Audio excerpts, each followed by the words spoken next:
We're here because free speech is under attack. We're here because people are being convinced that socialism works. We're here because people are being judged guilty until proven innocent. We are fighting back with facts. This is not a safe zone, so buckle up, Buttercup. This is the raw, naked truth.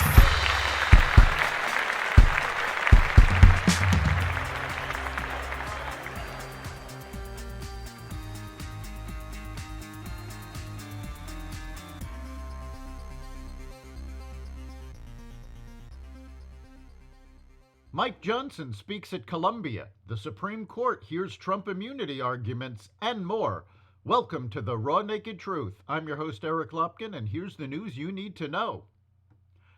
During a visit to Columbia University on Wednesday, Speaker Mike Johnson joined his New York House Republican colleagues in calling on the school's president, Manu Shafik, to resign unless she can improve what he called her failure to handle the pro-Hamas protests on campus. In a news conference on the university's campus, Johnson said Shafik should step down if she can't immediately bring order to this chaos. As Speaker of the House, I am committing today that the Congress will not be silent as Jewish students are expected to run for their lives and stay home from their classes, fighting in fear, Johnson said. The scene at the news conference was rowdy itself, as Johnson and other House Republicans got booed and heckled throughout, including shouts from Columbia professors. The Supreme Court will hear arguments today on Donald Trump's legal team's theory that a president has total immunity from federal prosecution for acts committed while in office. Though the case stems from a criminal proceeding accusing Trump of interfering with the 2020 presidential election, what the court decides will have major implications for the 2024 contest, both because of what the justices decide and what the timing of their decision may mean for special counsel Jack Smith's election interference case against Trump.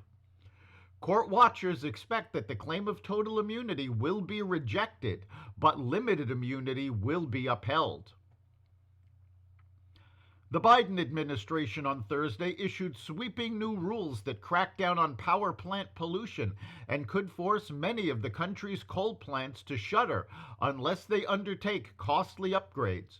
The rules, which will almost certainly be challenged in court, mandate strict controls on carbon dioxide emissions at existing coal plants and newly built natural gas plants.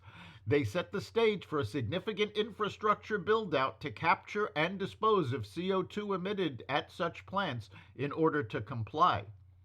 The changes come as the industry juggles the first upswing in power demand in 2 decades and a shifting generation mix. Solar and wind projects are being added to the grid, and utilities say more gas-fired power plants are needed for reliability and to replace coal.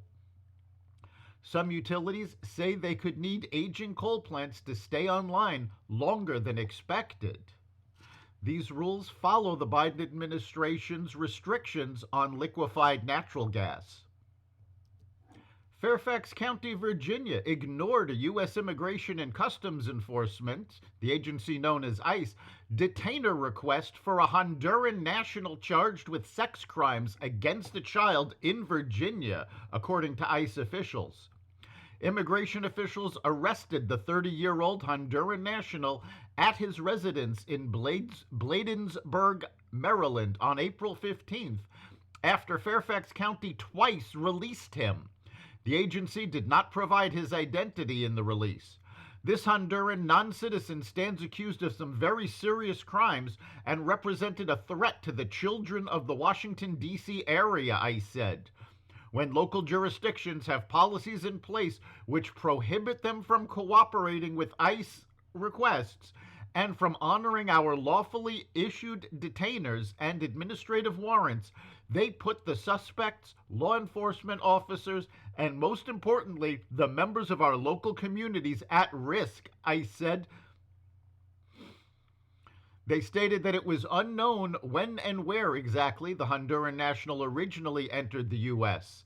The agency said the man was arrested and released multiple times on charges of sex crimes with a child. That's the raw naked truth. You can catch every episode of The Raw Naked Truth at xvadio.com, the Apple Podcasts app, Google Podcasts, Spotify, iHeartRadio, Audible, Amazon Music, and other platforms that respect freedom of speech. We'll see you next time.